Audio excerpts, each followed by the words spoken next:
तो चलिए नेक्स्ट हमारा जो कॉन्सेप्ट आता है वो आता है कंपोजिशन स्कीम। तो बेसिकली हमने देखा कि सेक्शन 9 के अकॉर्डिंग आप पर जो है जीएसटी लेवी किया जाता है और उसके बाद आपको जीएसटी पेमेंट करनी होती है। तो हमने देखा बहुत सारे कंप्लायंसेस जो एक रजिस्टर्ड पर्सन पर, जिसने भी सेक्शन 22 और 24 के तहत अपने आप को जीएसटी लॉ में रजिस्टर्ड कराया, तो उनको बहुत सारे कंप्लायंसेस करने होते हैं, बहुत सारे ऐसे रूल्स हैं जिनको कंप्लाई करना होता है। एग्जाम्पल के लिए उनको मंथली जो है टैक्स की पेमेंट करनी होती है, मंथली जो है जीएसटी रिटर्न्स फाइल करनी होती है, उसके अलावा उन्हें जो है इन्वेंट्री स्टॉक डिटेल्स मेंटेन करनी होती है। Stock details means during the period कितनी आइटम्स परचेज की और ड्यूरिंग द पीरियड कितनी आइटम्स कितनी गुड्स सेल की है, तो वो क्वांटिटेटिव डिटेल्स जो है मेंटेन करनी होती है। तो ऐसे में देखा गया ये जो कंप्लायंसेस हैं वो जनरली बहुत ज्यादा हो जाते हैं। तो ऐसे में छोटे व्यापारी को रिलैक्सेशन देने के लिए, इन सभी कंप्लायंसेस से बचाने के लिए जीएसटी लॉ के तहत कंपोजिशन स्कीम का जो है कॉन्सेप्ट रखा गया। एग्जिस्टिंग लॉ वैट के अंदर, एक्साइज के अंदर, सर्विस टैक्स लॉ के अंदर भी ऐसी स्कीम्स होती थी और सेम पैटर्न पर जीएसटी लॉ के अंदर भी कंपोजिशन स्कीम को रखा गया। सेक्शन 10 के तहत बेसिकली कंपोजिशन स्कीम के प्रोविजंस दिए गए हैं। तो यहां पर बेसिकली बताया गया कि जो छोटा व्यापारी है उसके लिए बहुत सारे कंप्लायंसेस थे जीएसटी के अंदर। मंथली रिटर्न फाइल करना, स्टॉक मेंटेन करना, मंथली टैक्सेस की पेमेंट करना, इसके अलावा और भी बहुत सारे कंप्लायंसेस थे। इन सभी कंप्लायंसेस से बचाने के लिए एक कंपोजिशन स्कीम का कॉन्सेप्ट रखा गया। तो यहां पर अगर मैं बात करूं बेनिफिट्स क्या है कंपोजिशन स्कीम के, तो आपके कंप्लायंसेस को कम कर देती है। तो ऐसे में easy compliances as an elaborate account and record to be maintain. तो आपको जो है रिकॉर्ड्स मेंटेन नहीं करने होंगे, आपको मंथली रिटर्न्स फाइल नहीं करनी होगी, आपको मंथली टैक्सेस की पेमेंट नहीं करनी होगी, आपको सिंपली क्वार्टरली बेसिस पर जो है टैक्सेस की पेमेंट करनी होगी और एनुअल बेसिस पर रिटर्न फाइल करनी होगी। तो ये बेनिफिट यहां पर दिए गए। हालांकि इनिशियली जो है जीएसटी लॉ के तहत कंपोजिशन स्कीम के अंदर क्वार्टरली रिटर्न का कॉन्सेप्ट रखा गया था, लेकिन बाद में इसको अमेंड करके एनुअली रिटर्न का कॉन्सेप्ट रखा गया। आज की डेट में आपको कंपोजिशन स्कीम के तहत क्वार्टरली टैक्स की पेमेंट करनी होती है और एनुअली जीएसटी रिटर्न फाइल करनी होती है इन द फॉर्म जीएसटीआर 4, और आप पेमेंट करते हैं CMP 08 के जरिए। तो चलिए एक बार समझने की कोशिश करते हैं यह कंपोजिशन स्कीम क्या है और कैसे, अगर कोई आपसे कंपोजिशन स्कीम के रिगार्डिंग रजिस्ट्रेशन के लिए कहता है तो आपको किन किन बातों का ध्यान रखना है, कब कब आप कंपोजिशन स्कीम को ऑप्ट कर सकते हैं और किन किन कंडीशंस को आपको कंप्लाई करना होगा। तो सबसे पहले हम बात करते हैं एंट्री की, कि कंपोजिशन स्कीम के अंदर एंट्री कैसे होती है, कंपोजिशन स्कीम को ऑप्ट कैसे किया जाता है, और उसके बाद हम बात करेंगे एग्जिट की, कि कंपोजिशन स्कीम से बाहर कैसे निकला जाता है। अगर कोई व्यक्ति कंपोजिशन स्कीम को छोड़ना चाहता है तो उसको क्या करना होगा, और अगर कोई व्यक्ति कंपोजिशन स्कीम के लिए दी गई कंडीशंस को फुलफिल नहीं करता है तो क्या होगा। उसके बाद हम देखेंगे सेक्शन 10 सबसेक्शन 2 के अंदर कुछ कंडीशंस बताई गई, वो कंडीशंस जो है कंप्लाई करनी होगी अगर आप कंपोजिशन स्कीम को लेना चाहते हैं। उसी तरह रूल 5 के अंदर भी कुछ कंडीशंस बताई गई हैं, वो कंडीशंस भी आपको कंप्लाई करनी होगी अगर आप कंपोजिशन स्कीम को ऑप्ट करना चाहते हैं। उसके साथ ही बताया गया कि अगर आप कंपोजिशन स्कीम में जाते हैं तो आपको इनपुट टैक्स क्रेडिट का बेनिफिट नहीं मिलेगा। दैट मींस आप परचेज करते हुए जो टैक्स पे करते हैं उसका बेनिफिट आपको नहीं दिया जाएगा। उसके साथ ही जो बायर हैं, रेसिपिएंट हैं, उनसे टैक्स भी चार्ज नहीं कर पाएंगे। हम रेगुलर स्कीम में देखते हैं कि हम परचेज जो करते हैं उस पर जो टैक्स पे करते हैं उसका हमें आईटीसी मिलता है, और जो टैक्स आउटपुट टैक्स है जो सप्लाई पर वो हम बायर से चार्ज करते हैं। दोनों ही चीजें यहां पर मना की गई है कंपोजिशन स्कीम के अंदर। तो सबसे पहले अगर मैं बात करूं कंपोजिशन स्कीम के अंदर, अगर आप गुड्स की सप्लाई करते हैं तो ऐसे में कहा गया कि आप कंपोजिशन स्कीम को ले सकते हैं, लेकिन उसके लिए आपको कुछ टर्नओवर की लिमिट जो है चेक करनी होगी। अगर आपकी टर्नओवर उस लिमिट के अंदर है तो आप कंपोजिशन स्कीम को ले सकते हैं, और अगर आपकी टर्नओवर उस लिमिट से ज्यादा है तो आप कंपोजिशन स्कीम को नहीं ले सकते हैं। उसी तरह हमने देखा सर्विसेज के केस में भी कंपोजिशन स्कीम आज की डेट में अलाउ की जाती है, तो वहां पर भी हमें टर्नओवर की लिमिट चेक करनी होगी। अगर हमारी टर्नओवर लिमिट के अंदर है तो ऐसे में हमें कंपोजिशन स्कीम मिल जाती है, अगर लिमिट से ज्यादा है तो हमें कंपोजिशन स्कीम नहीं मिलती है। इनिशियली जब बात करें जीएसटी लॉ अप्लाई किया गया था, एप्लीकेबल किया गया था, तो सिर्फ गुड्स के केस में ही कंपोजिशन स्कीम अलाउ की जाती थी, लेकिन बाद में जो है सर्विस प्रोवाइडर्स के केस में भी जो है कंपोजिशन स्कीम को जो है एप्लीकेबल कर दिया गया। तो आज की डेट में एक ट्रेडर, एक मैन्युफैक्चरर और एक सर्विस प्रोवाइडर तीनों ही कंपोजिशन स्कीम को ले सकते हैं। हालांकि तीनों के लिए ही अलग अलग जो है कंडीशंस, अलग अलग प्रोविजंस बताए गए हैं कंपोजिशन स्कीम के अंदर। कुछ कंडीशन यहां पर सेक्शन 10 सबसेक्शन 2 के अंदर दी गई कि अगर आप गुड्स के लिए कंपोजिशन स्कीम ऑप्ट करते हैं तो आप सर्विसेज की सप्लाई नहीं कर पाएंगे। उसके अलावा आप नॉन टैक्सेबल गुड्स की या फिर सर्विसेज की भी सप्लाई नहीं कर पाएंगे। तो आज की डेट में अगर मैं बात करूं alcoholic liquor for human consumption के लिए अल्कोहलिक लिकर की अगर सप्लाई की जाती है तो वो ऐसे में जीएसटी के दायरे से बाहर है, वो एक नॉन जीएसटी सप्लाई है। तो ऐसे में नॉन जीएसटी सप्लाई आप नहीं कर पाएंगे अगर आप कंपोजिशन स्कीम को ऑप्ट करना चाहते हैं।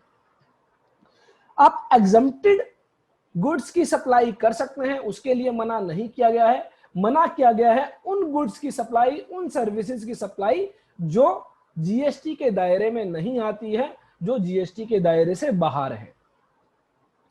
उसके अलावा कहा गया कि आप ई कॉमर्स ऑपरेटर के जरिए, जिसको सेक्शन 52 के तहत टीसीएस कलेक्ट करने की रिक्वायरमेंट है, उस ई कॉमर्स ऑपरेटर के जरिए आप सप्लाई नहीं कर सकते हैं। तो ध्यान रखें, कोई ऐसा ई कॉमर्स ऑपरेटर जो सेक्शन 52 के तहत टीसीएस कलेक्ट करने के लिए लायबल है, तो ऐसे में उस ई कॉमर्स ऑपरेटर से जो है कोई भी व्यक्ति जो कंपोजिशन स्कीम को लेना चाहता है वो सप्लाई नहीं कर सकता है। हाँ, कोई ऐसा ई कॉमर्स ऑपरेटर जिसको सेक्शन 52 के तहत टीसीएस कलेक्ट करने की रिक्वायरमेंट नहीं है, उस केसेस में जो है आप जो है ई कॉमर्स ऑपरेटर के जरिए सप्लाई कर सकते हैं। उसके अलावा बताया गया इंटरस्टेट सप्लाई ऑफ गुड्स और सर्विसेज। आप कोई भी एक स्टेट से दूसरे स्टेट के अंदर सप्लाई नहीं कर सकते हैं, ना ही गुड्स की ना ही सर्विसेज की। तो ध्यान रखें, कंपोजिशन स्कीम के केस में एक स्टेट से दूसरे स्टेट में सप्लाई नहीं की जा सकती है। अगर आप ऐसा करते हैं तो ऐसे में आपकी कंपोजिशन स्कीम जो है आपसे छीन ली जाएगी और आपको as a normal tax payer registered कर दिया जाएगा, और फिर आपको वही मंथली टैक्स की पेमेंट करनी होगी, मंथली रिटर्न्स फाइल करनी होगी, स्टॉक मेंटेन करना होगा। उसके अलावा कुछ स्पेसिफाइड गुड्स बताई गई, उन केसेस में भी आपको कंपोजिशन स्कीम नहीं दी जाएगी। उसके अलावा बात करूं मैं रूल 5 की, तो रूल 5 में भी कुछ कंडीशन बताई गई जो आपको कंप्लीट करनी है अगर आप कंपोजिशन स्कीम को ऑप्ट करना चाहते हैं, कंपोजिशन स्कीम को लेना चाहते हैं। तो यहां पर बताया गया, अगर आप एग्जिस्टिंग लॉ वैट के अंदर, सर्विस टैक्स के अंदर या फिर एक्साइज के अंदर रजिस्टर्ड थे और आप उससे जो है जीएसटी के अंदर आते हैं, और जीएसटी में जब आप आते हैं तो आप कंपोजिशन स्कीम में अपना रजिस्ट्रेशन कराना चाहते हैं, तो ऐसे में कहा गया कि एज ऑन अपॉइंटेड डे आपके पास जो स्टॉक है उसके अंदर कोई भी ऐसा स्टॉक नहीं होना चाहिए जो इंटरस्टेट ट्रेड या इंपोर्ट किया गया हो। तो आपने एक स्टेट से दूसरे स्टेट से जो है परचेज किया है, तो ऐसे में आपको कंपोजिशन स्कीम अलाउ नहीं की जाती।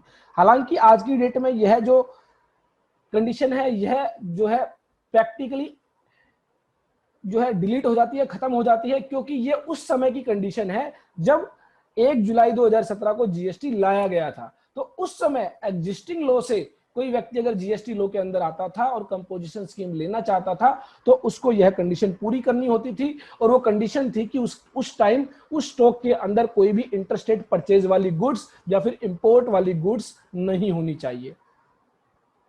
उसके अलावा ऑन अपॉइंटेड डे 1 जुलाई 2017 को जो है उसने जो अपॉइंटेड डे है उस दिन उसने कोई भी अनरजिस्टर्ड पर्सन से कोई भी परचेज ना की हो। जिस टाइम वो एग्जिस्टिंग लॉ से जीएसटी लॉ के अंदर जा रहा था उस समय कोई भी ऐसी परचेज नहीं होनी चाहिए जो अनरजिस्टर्ड व्यक्ति से की गई हो।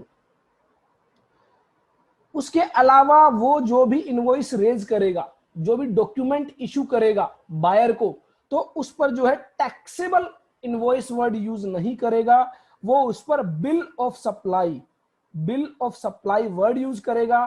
साथ ही उस इनवॉइस पर मेंशन करेगा कि वो एक पर्सन है registered under section 10 as a composition taxable person. तो ये आपको ध्यान रखना है, अगर आप कंपोजिशन स्कीम में रजिस्टर्ड हो और आप इनवॉइस इशू करते हो बायर को, तो वो इनवॉइस पर आपको टैक्स इनवॉइस या इनवॉइस वर्ड यूज नहीं करना है, वहां पर वर्ड यूज किया जाएगा बिल ऑफ सप्लाई। और दूसरा, उस डॉक्यूमेंट के अंदर बिल ऑफ सप्लाई के अंदर आपको मेंशन करना है कि आप एक ऐसे व्यक्ति हैं जो सेक्शन 10 के तहत कंपोजिशन स्कीम में रजिस्टर्ड है।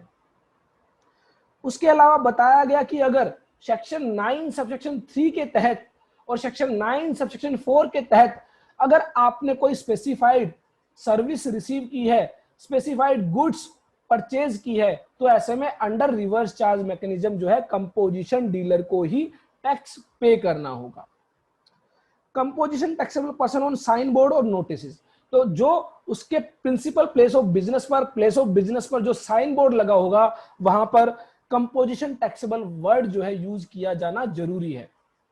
तो ऐसे में जनरली आप देखते हैं जब आप कंपोजिशन स्कीम में अपने आप को रजिस्टर्ड करा लेते हैं तो आप अपने प्लेस ऑफ बिजनेस पर जो साइन बोर्ड लगाते हैं वहां पर यह वर्ड यूज नहीं करते, कंपोजिशन टैक्सेबल पर्सन। और ऐसे में अगर प्रॉपर ऑफिसर इंस्पेक्शन करता है और उसको ये जो है कमी वहां पर दिखाई देती है कि आपने साइन बोर्ड पर कंपोजिशन टैक्सेबल वर्ड मेंशन नहीं किया है, तो ऐसे में आपके ऊपर 50,000 रुपए तक की पेनल्टी लगाई जा सकती है। उसके अलावा manufacturing of specified goods in preceding financial year, तो अगेन मैंने आपको बताया था कुछ गुड्स स्पेसिफाई की गई है, वो भी जो है आप मैन्युफैक्चर नहीं कर सकते हैं। तो ये कंडीशन दी गई रूल 5 में, ये कंडीशन दी गई सेक्शन 10 सबसेक्शन 2 के तहत। इसके अलावा सेक्शन 10 सबसेक्शन 4 के तहत कुछ कंडीशंस दी गई जिनमें कहा गया कि आईटीसी इनपुट टैक्स क्रेडिट आपको नहीं दिया जाएगा और जो बायर है उससे भी आप टैक्स कलेक्ट नहीं करेंगे। इसका मतलब जब मैं बिल ऑफ सप्लाई इशू करूंगा, मान लीजिए मैंने 1 लाख रुपए की सप्लाई दी, तो मैं सिर्फ सप्लाई को ही जो है उसकी डिस्क्रिप्शन दूंगा, उसको एक्सप्लेन करूंगा और 1 लाख रुपए की अमाउंट उस बिल ऑफ सप्लाई पर मेंशन होगी। उसके अंदर कोई भी सीजीएसटी, एसजीएसटी, आईजीएसटी की बात नहीं होगी। तो इसका मतलब ये जो आप टैक्स पे करेंगे कंपोजिशन स्कीम के अंडर, वो आप बायर से चार्ज नहीं कर सकते, बायर से आप रिकवर नहीं कर सकते और ना ही उसके लिए आप आईटीसी यूज कर सकते। इनपुट टैक्स क्रेडिट आपको यूज करने के लिए नहीं दिया जाएगा, वो आपको अपनी पॉकेट से ही पे करना होगा। तो इसका मतलब ये क्या है, ये एक एक्सपेंस है आपके लिए। तो जब हम देखेंगे नॉर्मल टैक्स पेयर जो होते हैं वो जो जीएसटी है वो बायर से रिकवर करते हैं, लेकिन कंपोजिशन डीलर को कहा गया कि आप जो है बायर से रिकवर नहीं करेंगे। तो ये कंडीशंस आपको पूरी करनी है। उसके बाद कहा गया कि अगर आप इन कंडीशंस को पूरी नहीं करते हैं या फिर हमने कहा कि जो टर्नओवर की लिमिट है वो एक्सीड कर जाती है, तो ऐसे में आपको कंपोजिशन स्कीम से एग्जिट करना होगा। सेक्शन 10 सबसेक्शन 3 कहता है अगर आपकी टर्नओवर लिमिट एक्सीड कर जाती है तो ऐसे में आप क्या करेंगे, एग्जिट करेंगे, आपसे कंपोजिशन स्कीम छीन ली जाएगी और आपका registration as a normal tax payer कर दिया जाएगा। उस केस में जो है आपको अगेन सभी वही कंप्लायंसेस करने होंगे जो as a normal tax payer करने होते हैं, जैसे कि आपको बुक जो है स्टॉक मेंटेन करना होगा, आपको जो है यहां पर मंथली रिटर्न फाइल करनी होगी, मंथली टैक्सेस की पेमेंट करनी होगी। उसी तरह सेक्शन 10 सबसेक्शन 5 में कहा गया कि अगर आपने जानबूझकर कुछ इंफॉर्मेशंस को छुपाया और कंपोजिशन स्कीम को ऑप्ट किया, और ऐसे में अगर प्रॉपर ऑफिसर को पता चल जाता है तो आपके केस में कंपोजिशन स्कीम छीन ली जाएगी और आप as a normal tax payer जो है रजिस्टर्ड किए जाओगे। उसी तरह सेल्फ विड्रॉल का यहां पर ऑप्शन दिया गया, अगर आप खुद ही अपनी मर्जी से वॉलंटरली कंपोजिशन स्कीम को छोड़ना चाहते हैं तो वो आप जो है सेल्फ विड्रॉल के जरिए भी एग्जिट कर सकते हैं। तो ये बेसिकली एक समरी चार्ट यहां पर बताया गया कंपोजिशन स्कीम के रिगार्डिंग। प्रोसीजर क्या है, अगर आप फ्रेश रजिस्ट्रेशन करा रहे हैं तो ऐसे में आपको रूल 81 के तहत फॉर्म जीएसटी REG 01 फाइल करना होता है। जो नॉर्मल टैक्स पेयर के केस में भी आपको जीएसटी REG 01 फाइल करना होता है रजिस्ट्रेशन के लिए, और कंपोजिशन टैक्सेबल पर्सन के लिए भी आपको जीएसटी REG 01 फाइल करना होता है। हम देखेंगे जब हम जीएसटी REG 01 फाइल करेंगे तो वहां पर आपको एक ऑप्शन दिया जाता है, do you want to registered yourself as composition taxable person. अगर आप उसको यस करते हैं तो आप जो है सेक्शन 10 के तहत रजिस्टर्ड हो जाते हो एज ए कंपोजिशन डीलर। अगर आप उसको नो करते हो तो आप जो है as a normal tax payer registered हो जाते हो। तो ये जो है बेसिकली आपको प्रोसीजर फॉलो करना है। और अगर मान लीजिए आप जो है as a regular tax payer already registered हैं और अब आप रेगुलर टैक्स पेयर से कंपोजिशन स्कीम में जाना चाहते हैं, तो ऐसे में आप during the year composition scheme में नहीं जा सकते। यहाँ पर एक बात का आपको ध्यान रखना है, मान लीजिए आप जो है रेगुलर स्कीम में रजिस्टर्ड है और आप कंपोजिशन स्कीम में जाना चाहते हैं, तो ऐसे में ड्यूरिंग द ईयर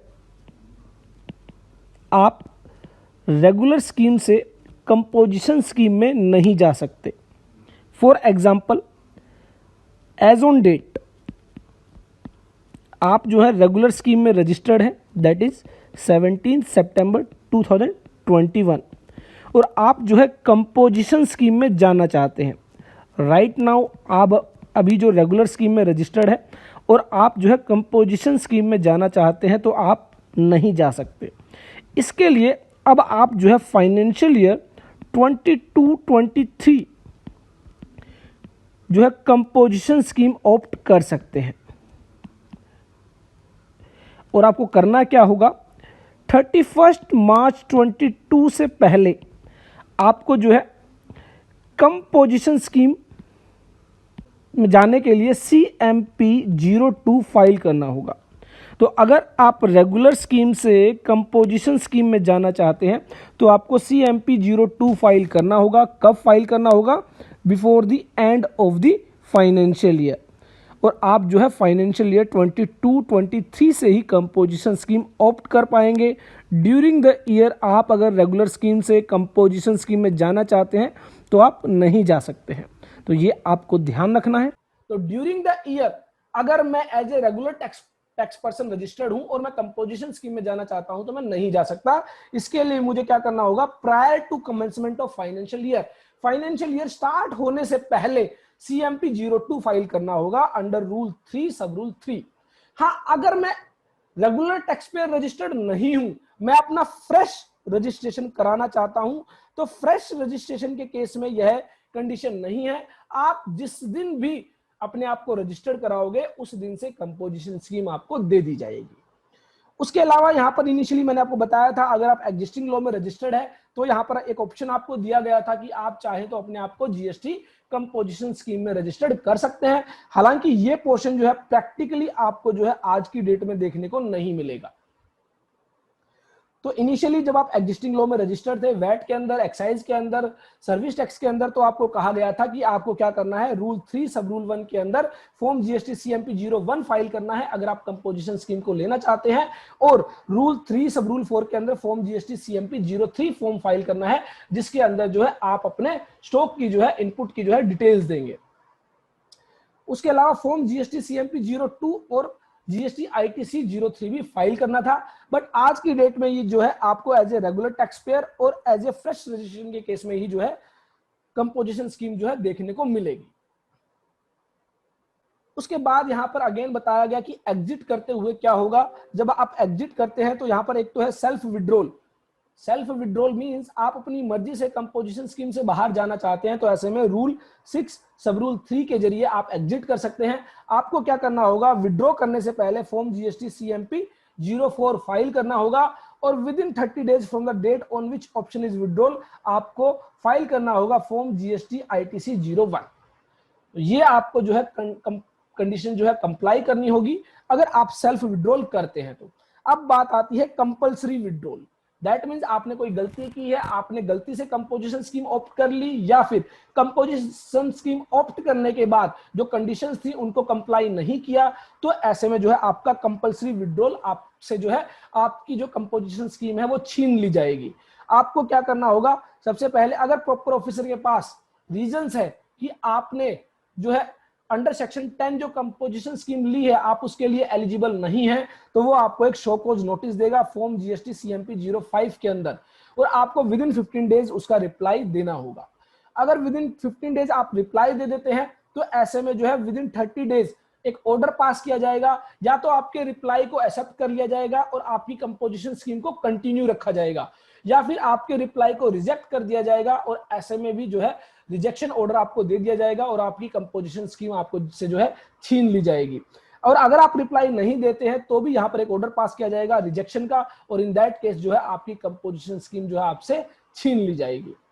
उसके अलावा मान लीजिए आप कंडीशंस को पूरा नहीं कर पाते हैं, कंपोजिशन स्कीम आपने सही ली है लेकिन उसके बाद जो कंडीशंस थी उनको आपने पूरा नहीं किया। फॉर एग्जांपल हमने कहा था कि जो है इंटरस्टेट सप्लाई आप नहीं कर सकते, लेकिन कंपोजिशन स्कीम लेने के बाद आप इंटरस्टेट सप्लाई कर रहे हैं। हमने कहा था आप स्पेसिफाइड गुड्स की मैन्युफैक्चरिंग नहीं कर सकते, लेकिन आप स्पेसिफाइड गुड्स की मैन्युफैक्चरिंग कर रहे हैं। हमने कहा था कि जो लिमिट दी गई है टर्नओवर की, उस लिमिट के अंदर अगर आप हैं तो ही कंपोजिशन स्कीम ले सकते हैं। लिमिट को एक्सीड करेंगे, क्रॉस करेंगे तो आपको कंपोजिशन स्कीम छोड़नी होगी। तो अगर आपके में जो है टर्नओवर की लिमिट एक्सीड कर जाती है, क्रॉस कर जाती है, तो भी ऐसे में कंपोजिशन स्कीम आपसे छीन ली जाएगी।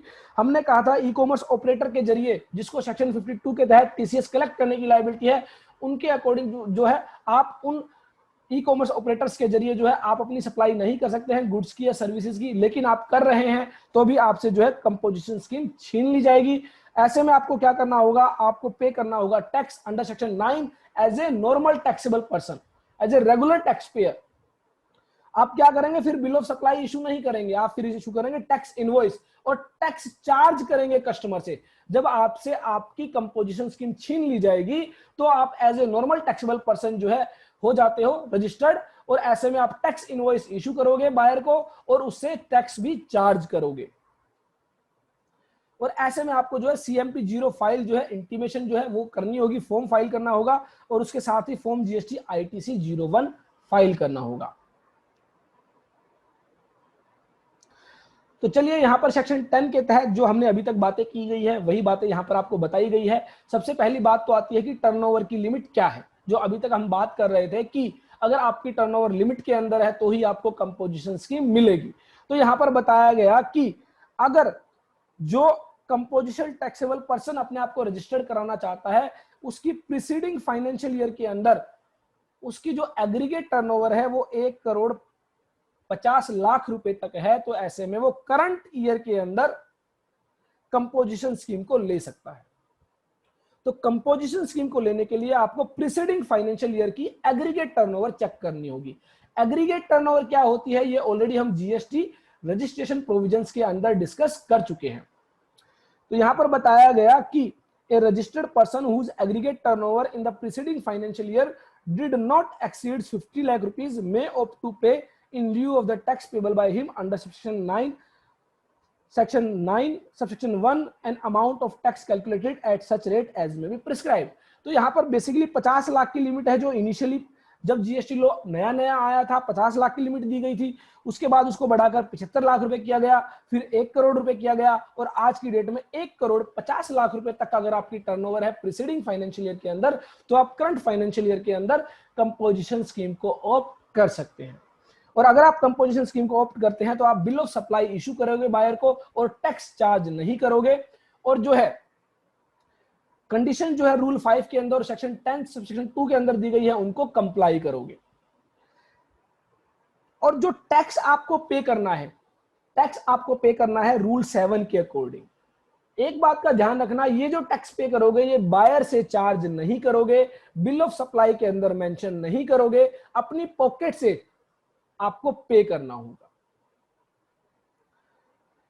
फिर यहां पर बताया गया कि स्पेसिफाइड स्टेट्स जो है, स्पेसिफाइड स्टेट्स अरुणाचल प्रदेश, मिजोरम, मेघालय, मणिपुर, नागालैंड, सिक्किम, त्रिपुरा, उत्तराखंड, इनके केसेस में ये जो 1,50,00,000 की लिमिट है ये 75 लाख रुपए रखी गई है।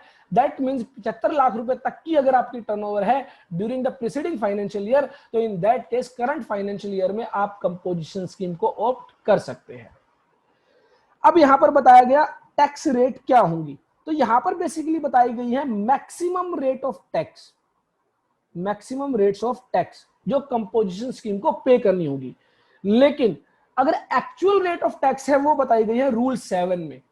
तो ये आपको ध्यान रखना है, जैसे हमने सेक्शन 9 में देखा था मैक्सिमम रेट बताई गई 20% सीजीएसटी, 20% एसजीएसटी, तो 40% मैक्सिमम जीएसटी लगाया जा सकता है। लेकिन एक्चुअल रेट जो है नोटिफिकेशन के जरिए नोटिफाई किए गए, वहां यहां पर भी सेम चीज रखी गई। यहां पर कहा गया कि इनसे ज्यादा आपसे जो है टैक्स नहीं लिया जाएगा, लेकिन एक्चुअल रेट जो है वो रूल 7 में बताई गई है। हालांकि रूल 7 और यहां पर जो रेट्स बताई गई दोनों सेम है। तो देखेंगे अभी हम रूल 7 में क्या रेट्स ऑफ टैक्स बताई गई। तो यहां पर आपको बहुत सारी नोटिफिकेशन दी गई हैं जिनको आप रीड कर सकते हैं, जिसमें हमने बेसिकली वही बताया है कि इनिशियली 50 लाख की लिमिट थी, उसके बाद उसको 75 लाख किया गया, फिर उसको 1 करोड़ किया गया, फिर 1 करोड़ 50 लाख रुपीस किया गया।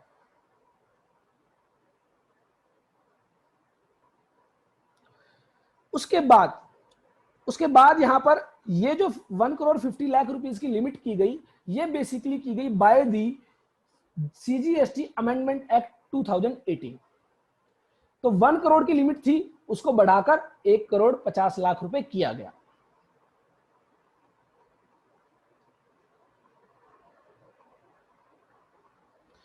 उसके बाद हम देखते हैं सेक्शन 10 सबसेक्शन 2 के अंदर कुछ कंडीशंस बताई गई जो ऑलरेडी हम डिस्कस कर चुके हैं, वो आपको कंप्लाई करनी होगी।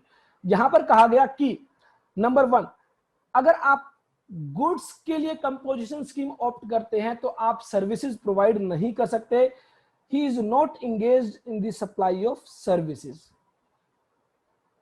उसके बाद यहां पर बताया गया he is not engaged in making any supply of goods and services which is not liable to tax under the GST। तो हमने देखा alcoholic liquor for human consumption, उसके अलावा क्रूड ऑयल, पेट्रोलियम, डीजल, ये सब जो है इन पर अभी जो है इनको जीएसटी के दायरे से बाहर रखा गया है। तो ऐसे में अगर इनकी सप्लाई आप करते हैं तो आप कंपोजिशन स्कीम को नहीं ले सकते। उसके बाद बताया गया कि interstate outward supply of goods and services आपको अलाउ नहीं की जाएगी।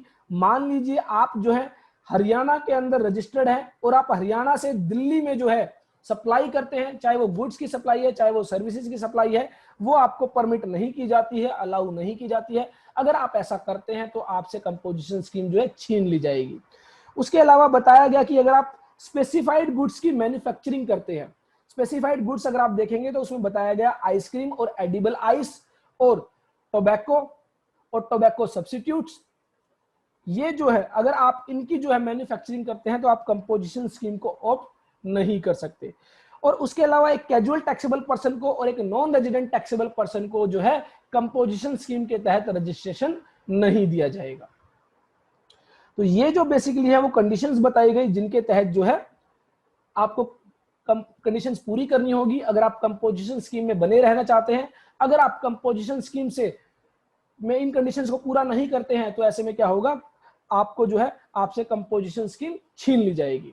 उसके अलावा बताया गया ई कॉमर्स ऑपरेटर, अगर कोई ऐसा ई कॉमर्स ऑपरेटर है जिसको सेक्शन 52 के तहत टीसीएस कलेक्ट करने की लायबिलिटी है, तो ऐसे में जो सप्लायर है उसको कंपोजिशन स्कीम नहीं दी जाएगी। तो ये आपको ध्यान रखना है।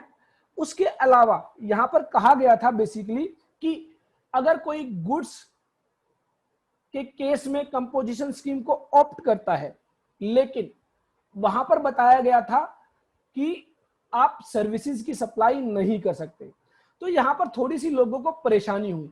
जनरली देखने को मिला कि जितने भी लोग कंपोजिशन स्कीम को ले रहे थे वो कहीं ना किसी फॉर्म में सर्विसेज की सप्लाई कर देते थे और उस वजह से जो है सेक्शन 10 का कॉन्ट्रावेंशन हो जाता था और कंपोजिशन स्कीम जो है विड्रॉ हो जाती थी। तो ऐसे में यहां पर एक रिलैक्सेशन दी गई। रिलैक्सेशन ये दी गई कि अगर आप कंपोजिशन स्कीम में रजिस्टर्ड हैं, कंपोजिशन स्कीम में आप रजिस्टर्ड हैं, तो आप क्या करेंगे, गुड्स की सप्लाई करेंगे, सर्विसेज की सप्लाई आप नहीं करेंगे। लेकिन अगर आप सर्विसेज की सप्लाई कर देते हैं और वो जो सर्विसेज की सप्लाई है वो आपकी टोटल टर्नओवर का 10% से ज्यादा नहीं है, अप टू 10% ऑफ टर्नओवर और ₹5 lakh, whichever is higher, इन दोनों में से जो भी ज्यादा होगा उतनी अमाउंट तक आप सर्विसेज की सप्लाई कर सकते हैं, भले ही आपने गुड्स के लिए कंपोजिशन स्कीम के तहत रजिस्टर्ड किया है।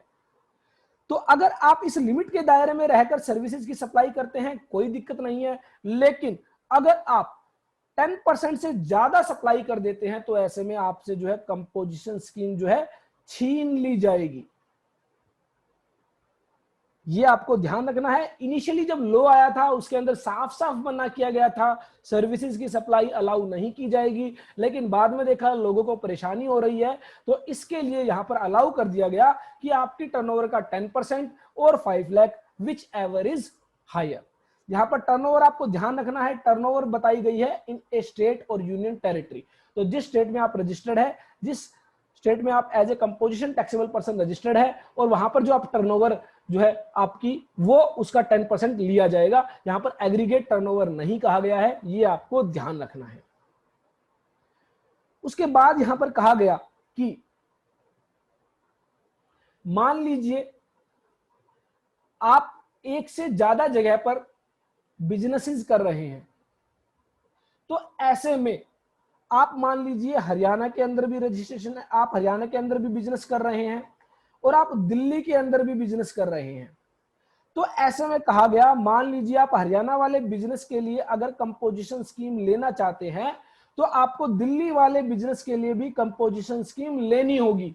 दैट मींस आपके परमानेंट अकाउंट नंबर पर जितने भी बिजनेसेस रजिस्टर्ड होंगे उन सबको कंपोजिशन स्कीम लेनी होगी। और अगर आप विड्रॉ भी करोगे, चाहे सेल्फ विड्रॉल है चाहे कंपल्सरी विड्रॉल है, वो सभी की विड्रॉल मानी जाएगी। तो इसका मतलब अगर मिलेगी तो सभी बिजनेसेस के लिए इकट्ठा मिलेगी और अगर छीनी जाएगी तो सभी बिजनेसेस के लिए इकट्ठा छीनी जाएगी। तो ये आपको ध्यान रखना है। Provided that where more than one registered person are having the same permanent account number, the registered person shall not be eligible to opt for the scheme under subsection 1 unless all such registered person opt to pay tax. ऐसा नहीं हो सकता आप हरियाणा में composition scheme ले लें और दिल्ली के अंदर as a regular taxable person अपने आप को रजिस्टर्ड करा ले। अगर आप हरियाणा में कंपोजिशन स्कीम में रजिस्टर्ड रहोगे तो आपको दिल्ली में भी कंपोजिशन स्कीम ही दी जाएगी, और अगर आप हरियाणा से कंपोजिशन स्कीम छोड़ोगे तो दिल्ली से भी कंपोजिशन स्कीम छोड़नी पड़ेगी। तो ये आपको यहां पर ध्यान रखना है। उसके बाद यहां पर हमने जो टाइम टू टाइम अमेंडमेंट आती रही वो आपको नोट्स में जो है प्रोवाइड की गई है, वो आप स्टडी कर सकते हैं। वो सभी बातें हमने अपने प्रोविजंस में ऑलरेडी डिस्कस कर ली है। अब क्या हुआ था इनिशियली ये हुआ था कि गुड्स के केस में ही कंपोजिशन स्कीम अलाउ की जाती थी। अगर कोई व्यक्ति गुड्स की ट्रेडिंग करता था, मैन्युफैक्चरिंग करता था, उसी को कंपोजिशन स्कीम दी जाती थी। हालांकि जब जीएसटी लॉ आया था तो उस समय सिर्फ एक ही सर्विस ऐसी सर्विस थी जिस केस में कंपोजिशन स्कीम अलाउ की जाती थी, और वो सर्विस यहां पर बताई गई थी,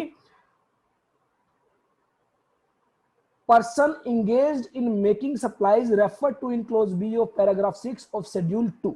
जब हमने शेड्यूल 2 को डिस्कस किया था तो वहां पे हमने एक पैराग्राफ 6 के अंदर क्लोज बी के अंदर एक सर्विस बताई गई थी, वो हमने डिस्कस की थी, जहां पर बेसिकली बात की गई थी कैटरिंग सर्विस की, रेस्टोरेंट सर्विस की। तो सिर्फ कैटरिंग सर्विस और रेस्टोरेंट सर्विस ऐसी सर्विस थी जिसको इनिशियली कंपोजिशन स्कीम के अंदर रखा गया था। हालांकि इस पर कंपोजिशन जो रेट है वो ज्यादा थी, लेकिन फिर भी सिर्फ इकलौती सर्विस कैटरिंग की, रेस्टोरेंट की सर्विस ऐसी थी जो कंपोजिशन स्कीम को ले सकती थी। तो यहाँ पर काफी सारे लोगों को परेशानी हुई जो एज ए सर्विस प्रोवाइडर अपने आप को कंपोजिशन स्कीम के अंदर रजिस्टर्ड करना चाहते थे, लेकिन उनको कंपोजिशन स्कीम जो है अलाउ नहीं की जाती थी। तो ऐसे में यहाँ पर एक नोटिफिकेशन इशू की गई, 02/2019। एक बात का आपको ध्यान रखना है, 10% की कंडीशन जो थी, जो टर्नओवर का 10% आप सर्विसेज की सप्लाई कर सकते हैं, वो उन लोगों के लिए थी जिन्होंने गुड्स के लिए अपने आप को कंपोजिशन स्कीम में रजिस्टर्ड कराया। अगर मान लीजिए कोई बंदा करता ही सर्विसेज की सप्लाई है, वो एक सर्विस प्रोवाइडर है, तो ऐसे में वो क्या करे? तो ऐसे में अगर वो कैटरर है या रेस्टोरेंट की सर्विस प्रोवाइड करता है तो वो अपने आप को कंपोजिशन स्कीम में रजिस्टर्ड कर सकता था, अदरवाइज वो कंपोजिशन स्कीम में रजिस्ट्रेशन नहीं ले सकता था। तो उनके लिए एक नोटिफिकेशन इशू की गई थी, और नोटिफिकेशन नंबर 2/2019, जिसमें कहा गया था अगर कोई सप्लायर जो सर्विसेज प्रोवाइड करता है, अगर उसकी टर्नओवर 50 लाख रुपए तक है तो वो कंपोजिशन स्कीम को ऑप्ट कर सकता है। तो इसका मतलब एक सर्विस प्रोवाइडर को जो 50 लाख रुपए तक की सर्विसेज प्रोवाइड करता है, उसको कंपोजिशन स्कीम आज की डेट में अलाउ की जाती है। हालांकि पहले यह नोटिफिकेशन के जरिए अलाउ की जाती थी, लेकिन बाद में एक्ट को ही अमेंड किया गया और एक नया सबसेक्शन 2A इंसर्ट किया गया, और जिसमें कहा गया कि अगर कोई व्यक्ति सर्विस प्रोवाइड करता है तो ऐसे में वो कंपोजिशन स्कीम को ले सकता है। A registered person not eligible to opt to pay tax under subsection 1। तो हमने अभी देखा था कि सेक्शन 1 में सिर्फ गुड्स के केस में ही कंपोजिशन स्कीम अलाउ की जाती थी, या फिर रेस्टोरेंट और कैटरिंग सर्विसेज के केस में कंपोजिशन स्कीम अलाउ की जाती थी। तो जो व्यक्ति उन स्कीम्स के तहत नहीं आ पाता था, उनके लिए कहा गया कि वो सबसेक्शन 2A के तहत जो है अपना रजिस्ट्रेशन करा सकता है under composition scheme, whose aggregate turnover in the preceding financial year did not exceed ₹50 lakh। तो अगेन आपको क्या चेक करना है, प्रीसीडिंग फाइनेंशियल ईयर के अंदर जो है एग्रीगेट टर्नओवर 50 लाख रुपए से ज्यादा नहीं होनी चाहिए। एग्रीगेट टर्नओवर क्या होती है, ये ऑलरेडी हम जीएसटी रजिस्ट्रेशन के तहत डिस्कस कर चुके हैं। उसके अलावा यहाँ पर कुछ और कंडीशन बताई गई, अगर आप इन कंडीशंस को पूरा करते हैं तो ही आप जो है एज ए सर्विस प्रोवाइडर अपने आप को कंपोजिशन स्कीम में रजिस्टर्ड कर सकते हैं। अब बात आई कि अगर सर्विस प्रोवाइडर कंपोजिशन स्कीम में अपने आप को रजिस्टर्ड कराता है तो कितना टैक्स पे करना होगा। तो यहां पर बताया गया 3% सीजीएसटी और 3% एसजीएसटी, दैट मींस 6% का उसको जीएसटी पे करना होगा। तो ये आपको ध्यान रखना है, सर्विस प्रोवाइडर के केस में 6% का जीएसटी रेट रखा गया, 3% सीजीएसटी, 3% एसजीएसटी, और यहां पर आईजीएसटी की कोई भी बात नहीं होगी। रीजन बीइंग, सर्विस प्रोवाइडर के केस में भी यहां पर कहा गया है अगर आप इंटरस्टेट सप्लाई करोगे तो वो आपको अलाउ नहीं की जाएगी, एक स्टेट से दूसरे स्टेट में अलाउ करो वो सप्लाई दोगे तो वो आपको परमिट नहीं किया जाएगा। इस केस में आपकी कंपोजिशन स्कीम आपसे छीन ली जाएगी। तो यहां पर बताया गया engaged in making any supply of goods और services which are not liable to tax. तो वही कंडीशन जो अभी हमने सेक्शन 10 सबसेक्शन 2 के तहत डिस्कस की थी, वही कंडीशन यहां पर दी गई है कि आप कोई भी ऐसी सप्लाई नहीं करेंगे जो जीएसटी के दायरे से बाहर है। उसके अलावा आप कोई भी ऐसी सप्लाई नहीं करेंगे जो इंटरस्टेट सप्लाई है, एक स्टेट से दूसरे स्टेट में सप्लाई की गई है। उसके अलावा आप कोई भी ऐसा ई कॉमर्स ऑपरेटर जिसको सेक्शन 52 के तहत टीसीएस कलेक्ट करने की लायबिलिटी है, उसके जरिए अपनी सप्लाई नहीं करेंगे। उसके अलावा आप कोई भी ऐसी मैन्युफैक्चरिंग स्पेसिफाइड गुड्स की नहीं करेंगे जो बताई गई है। अगर वो स्पेसिफाइड गुड्स है, आप उनकी मैन्युफैक्चरिंग करेंगे तो ऐसे में आपकी कंपोजिशन स्कीम आपसे छीन ली जाएगी। उसके अलावा एक कैजुअल टैक्सेबल पर्सन और normal non resident taxable person को जो है सबसेक्शन 2A के तहत भी रजिस्ट्रेशन नहीं दिया जाएगा। तो ये आपको ध्यान रखना है, अगर प्रीसीडिंग फाइनेंशियल ईयर के अंदर एग्रीगेट टर्नओवर 50 लाख रुपए तक है तो करंट फाइनेंशियल ईयर में आप 50 लाख रुपए तक की सर्विसेज प्रोवाइड कर सकते हैं एट द रेट ऑफ 6%। यहां पर भी आपको बिल ऑफ सप्लाई इशू करना होगा और आप कस्टमर से कोई भी टैक्स चार्ज नहीं करेंगे, आपको अपनी पॉकेट से यह टैक्स पे करना होगा और यह आपके लिए एक्सपेंस होगा। तो ध्यान रखें, कंपोजिशन स्कीम जिसने भी ऑप्ट की है वो हमेशा क्या जर्नल एंट्री पास करेगा, अगर वो बुक्स ऑफ अकाउंट्स मेंटेन करता है वो हमेशा अपनी एंट्री करेगा GST expense account debit to bank account. तो जब भी वो जीएसटी की पेमेंट करेगा वो हमेशा ये एंट्री पास करेगा जो भी उसने जीएसटी टैक्स की पेमेंट की है, वो कस्टमर से चार्ज नहीं करेगा। ये आपको ध्यान रखना है, वो उसको अपनी जेब से जमा कराना होगा और बिल ऑफ सप्लाई इशू करनी होगी। और बिल ऑफ सप्लाई पर सभी वही कंडीशंस बताई गई कि जो है आपको मेंशन करना होगा आप रजिस्टर्ड है under section 10 as a casual taxable person. तो ये बेसिकली आपको ध्यान रखना है। तो सर्विस प्रोवाइडर के केस में हमने देखा कि जो है 6% का जीएसटी रेट रखा गया, 3% सीजीएसटी, 3% एसजीएसटी और 50 लाख रुपए तक की लिमिट दी गई। और गुड्स के केस में 1,50,00,000 रुपए तक की लिमिट दी गई। तो अगेन जो हम बात कर रहे थे लिमिट की वो लिमिट यही है। अगर इनको आप एक्सीड करोगे ड्यूरिंग द ईयर तो ऐसे में आपकी कंपोजिशन स्कीम आपसे छीन ली जाएगी। और बार बार हम स्पेसिफाइड गुड्स की बात कर रहे हैं। स्पेसिफाइड गुड्स यहां पर बताई गई है आइसक्रीम और other edible ice, aerated water, पान मसाला और उसके अलावा मैन्युफैक्चर्ड टोबैको और टोबैको सब्स्टिट्यूट्स। इनकी अगर आप मैन्युफैक्चरिंग करते हैं तो आप कंपोजिशन स्कीम में नहीं जा सकते। आपको as a normal taxable person अपने आप को रजिस्टर्ड कराना होगा as a regular tax payer. उसके बाद यहां पर सेक्शन 10 में बताया गया कि जिस दिन आपकी टर्नओवर एग्रीगेट जो टर्नओवर है वो अगर एक्सीड कर जाएगी 1,50,00,000 रुपए से तो ऐसे में आपसे आपकी कंपोजिशन स्कीम छीन ली जाएगी। तो यहां पर कहा गया कि मान लीजिए 7 सितंबर 2020 को आपकी टर्नओवर थी 1,49,50,000 रुपए और 8 सितंबर को आप देखते हैं 8 सितंबर 2020 को आप देखते हैं 3 ट्रांजैक्शन आपकी हुई, 10,000 रुपए की गुड्स आपने बेची। तो उस समय आपकी एग्रीगेट जो आपकी टर्नओवर है वो हो जाती है 1,49,60,000 रुपए। तो इसका मतलब आप जीएसटी में बने रह सकते हैं। उसके बाद आपने 20,000 रुपए की गुड्स फिर बेची और आपकी टर्नओवर हो गई 1,49,80,000 रुपए। इसका मतलब 1.5 करोड़ से कम है, आप कंपोजिशन स्कीम में बने रह सकते हैं। लेकिन जैसे ही सेम डे पर आपने 50,000 रुपए की ट्रांजेक्शन की, आपकी ट्रांजेक्शन जो है एक्सीड कर गई, 1,50,30,000 रुपए हो गई और यहां पर जो है 1,50,00,000 रुपए से ज्यादा से ही एक्सीड करेगी, आपकी कंपोजिशन स्कीम आपसे छीन ली जाएगी। तो इसका मतलब उस दिन जितनी भी आपने सप्लाई की, जो आपकी 10,000, 20,000 और 50,000, ये जो 80,000 रुपए की सप्लाई की, इस पर आप जो है कंपोजिशन डीलर के तहत जीएसटी पे नहीं करेंगे। आप नॉर्मल रेगुलर टैक्स पेयर के अकॉर्डिंग जो है टैक्स पे करेंगे। क्योंकि यहां पर कहा गया कि the scheme shall lapse with effect from the day on which aggregate turnover during a financial year exceeds the limit. तो जिस दिन आपकी टर्नओवर की लिमिट एक्सीड होगी उस दिन से आपसे स्कीम जो है छीन ली जाएगी और उस दिन जितनी भी आपने ट्रांजैक्शंस की हैं उस पर आपको जो है रेगुलर टैक्स के तहत जो है आपको पे करना होगा। उसके बाद यहां पर बताया गया कि अगर आप कंपोजिशन स्कीम में रजिस्टर्ड है तो आप जो है बायर से कोई भी टैक्स कलेक्ट नहीं करेंगे। तो यहां पर 20,000 रुपए की गुड्स आपने बेची है तो 20,000 रुपए ही आप रिसीव करेंगे।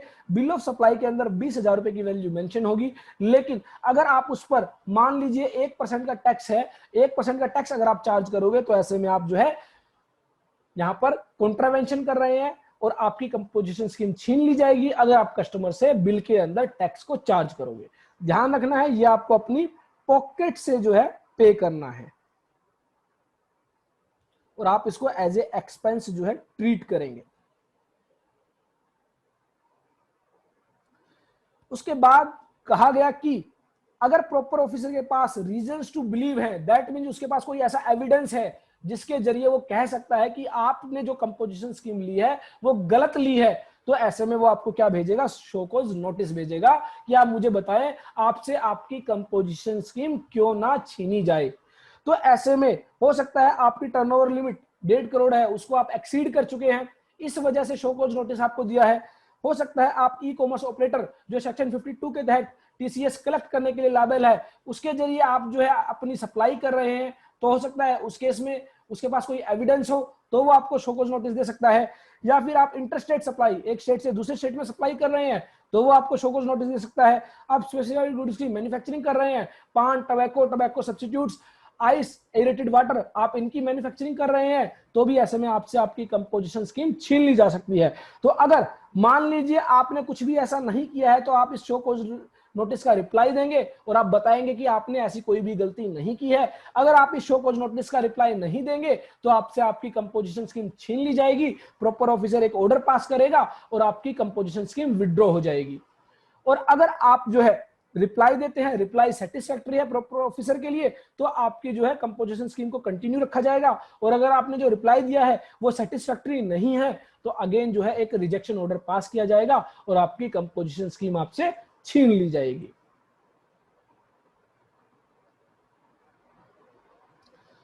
उसके बाद यहां पर बताया गया कि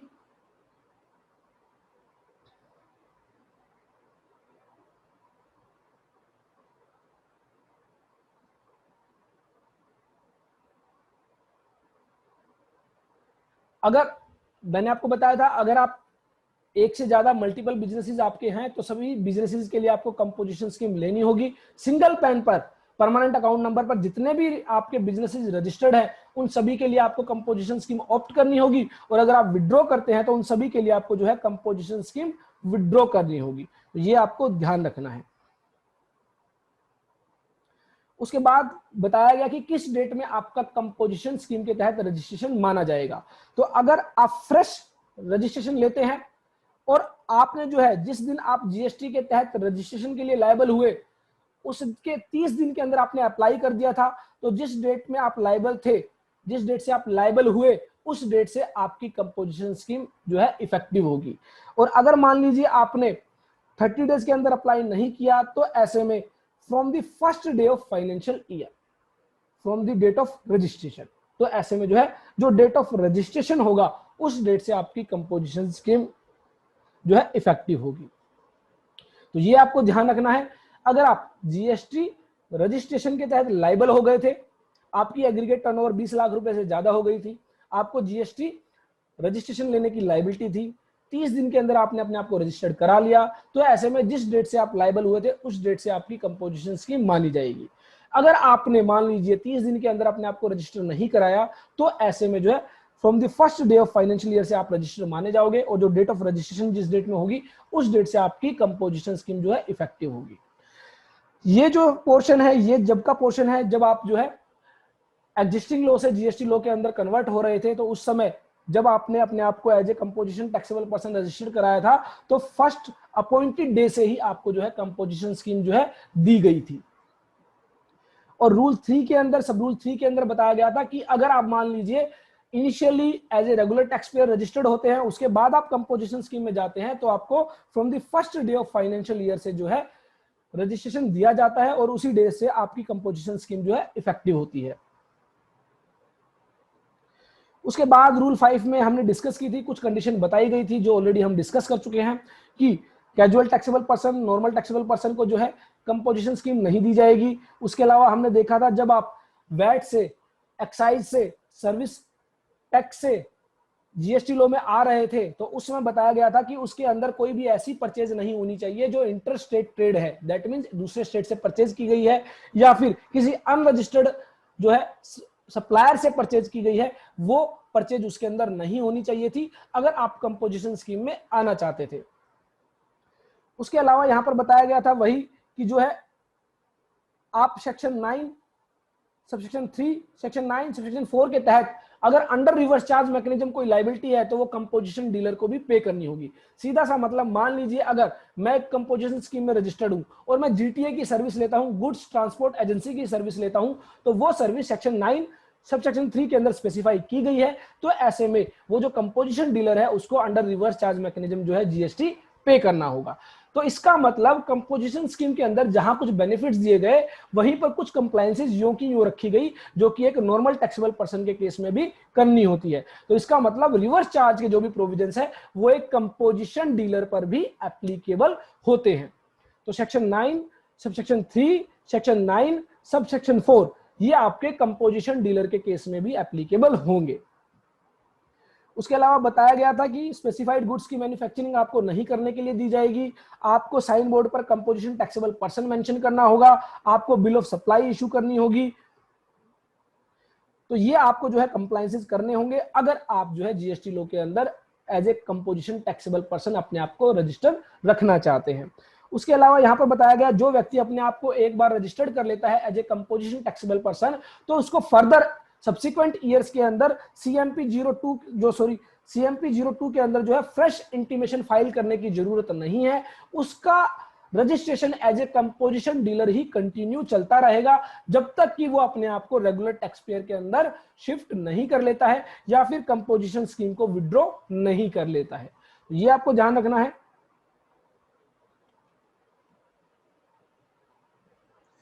चलिए उससे आगे रूल 6 में हमें जो है validity period of composition levy के बारे में बताया गया।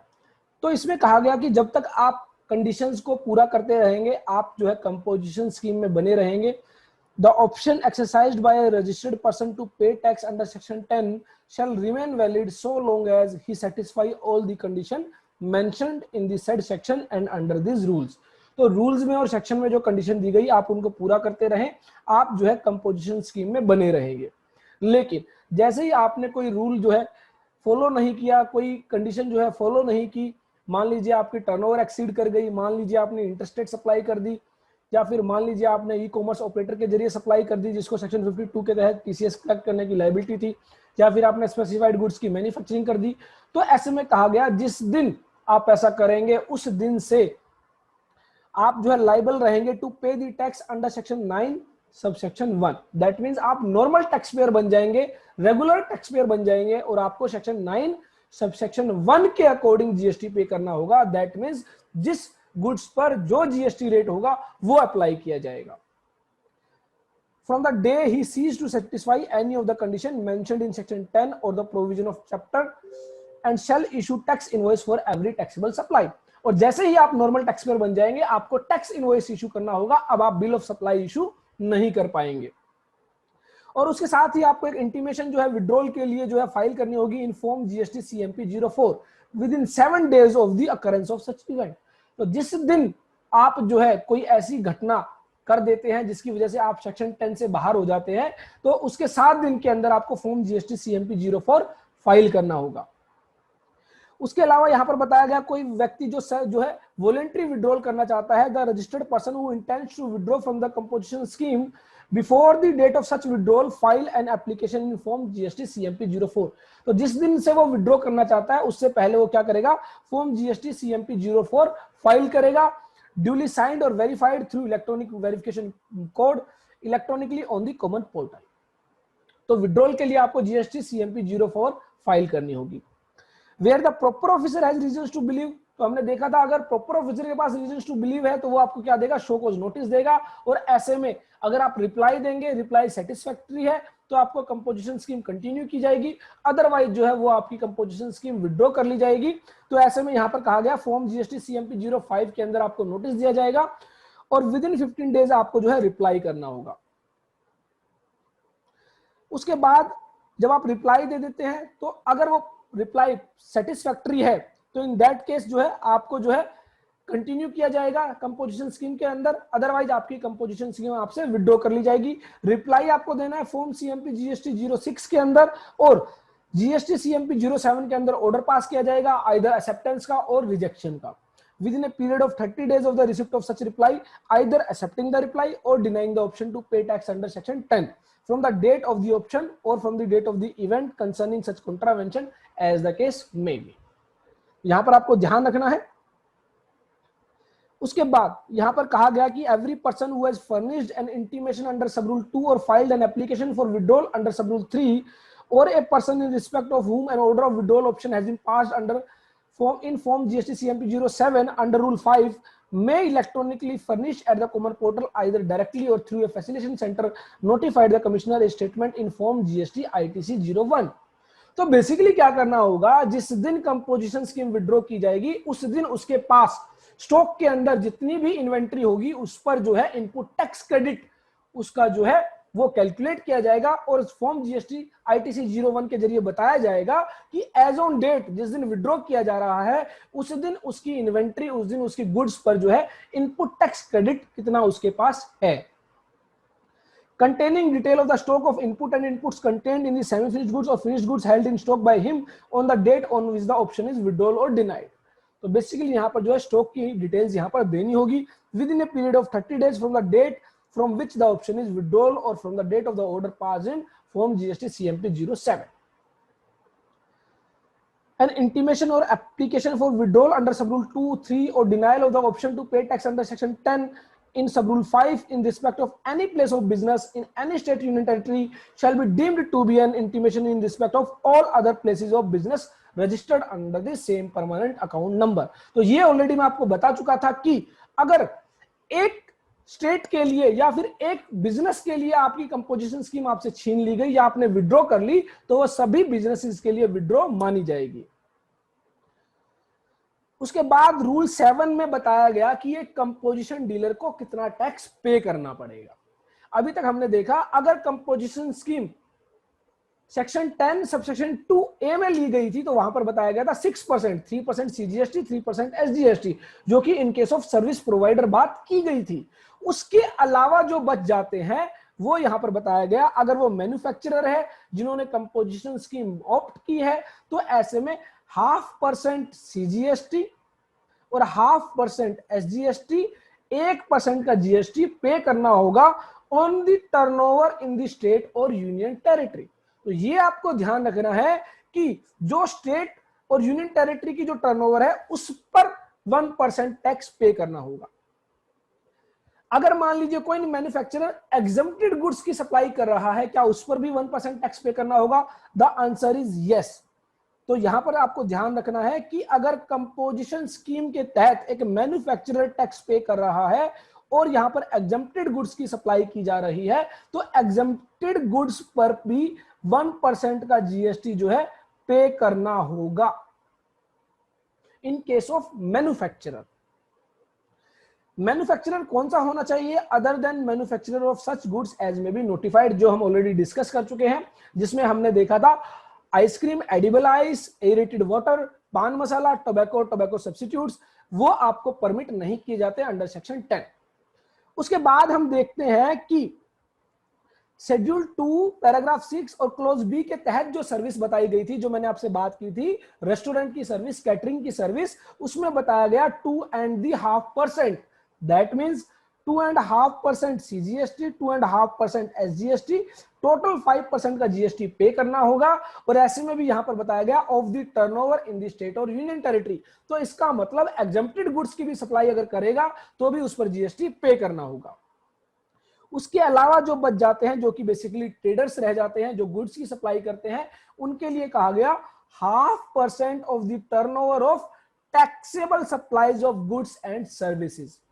तो ये ध्यान रखना है, ट्रेडर्स के केस में टैक्सेबल सप्लाई की बात की गई, जिसका मतलब एग्जम्प्टेड गुड्स पर जो है जीएसटी पे नहीं करना होगा in case of trader. 0.5% CGST, 0.5% SGST, तो 1% का यहां पर टैक्स पे करना होगा। तो इसका मतलब कंपोजिशन स्कीम के तहत अगर मैन्युफैक्चरर है तो 1% ऑफ ऑल दी सप्लाईज, अगर ट्रेडर है तो 1% ऑफ दी टैक्सेबल सप्लाईज, अगर रेस्टोरेंट है, कैटरर है तो 5% of the all the supply. All the supply means turnover in the state और union territory.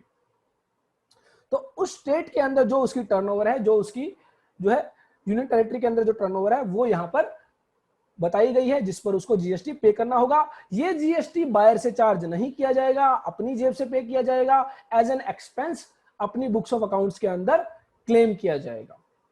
Paragraph 6 of schedule 2 clause B के अंदर बताया गया था सप्लाई बाय वे ऑफ और as a part of any service in any other name manner whatsoever of goods being food और any other article for human consumption.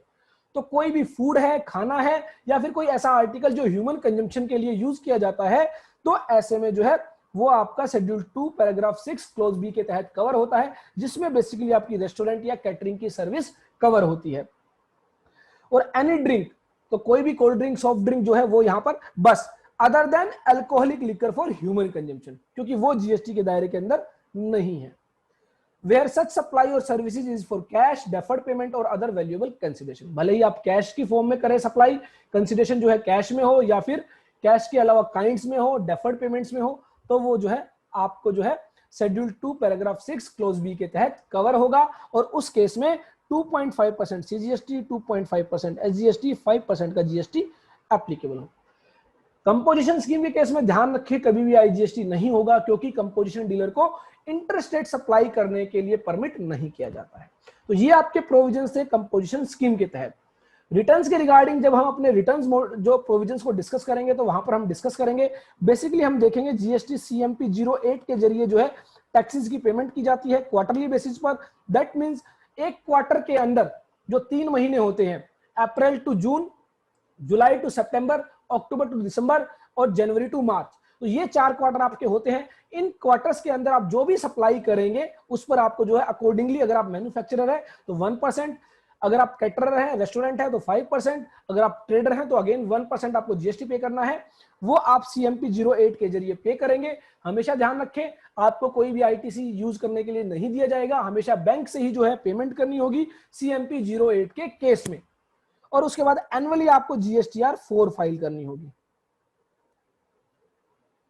तो ये आपको ध्यान रखना है, एनुअल बेसिस पर आपको जीएसटीआर 4 फाइल करनी होगी, जिसके अंदर जो है आप पूरी डिटेल देंगे। ड्यूरिंग द ईयर आपने कितनी सप्लाई की, अंडर कंपोजिशन स्कीम कितनी आपने परचेज की, तो वो आपको यहां पर जीएसटीआर 4 के अंदर डिटेल्स देनी होगी। तो ये था कंपोजिशन स्कीम के तहत जो भी लीगल प्रोविजंस दिए गए। हालांकि नोट्स के अंदर हमने सभी जो है नोटिफिकेशंस को, अमेंडमेंट्स को कवर करने की कोशिश की है। काफी सारी बातें ऐसी हैं जो हमने चार्ट्स के जरिए समझी है। जब आप उनको स्टडी करेंगे लीगल प्रोविजंस को, तो आप बहुत इजीली समझ पाएंगे। तो कंपोजिशन स्कीम के रिगार्डिंग अगर आपका कोई भी क्वेश्चन है, डाउट है, तो वो आप हमसे शेयर कर सकते हैं। नेक्स्ट हमारा जो सेशन रहेगा वो प्रैक्टिकली बेस्ड सेशन रहेगा। कैसे जो है आप जीएसटी के अंदर अपना रजिस्ट्रेशन करेंगे, कैसे जीएसटी के अंदर जो है टैक्सेस की पेमेंट करेंगे, और कैसे आप ई वे बिल जनरेट करेंगे, ई वे बिल होता क्या है ये समझेंगे।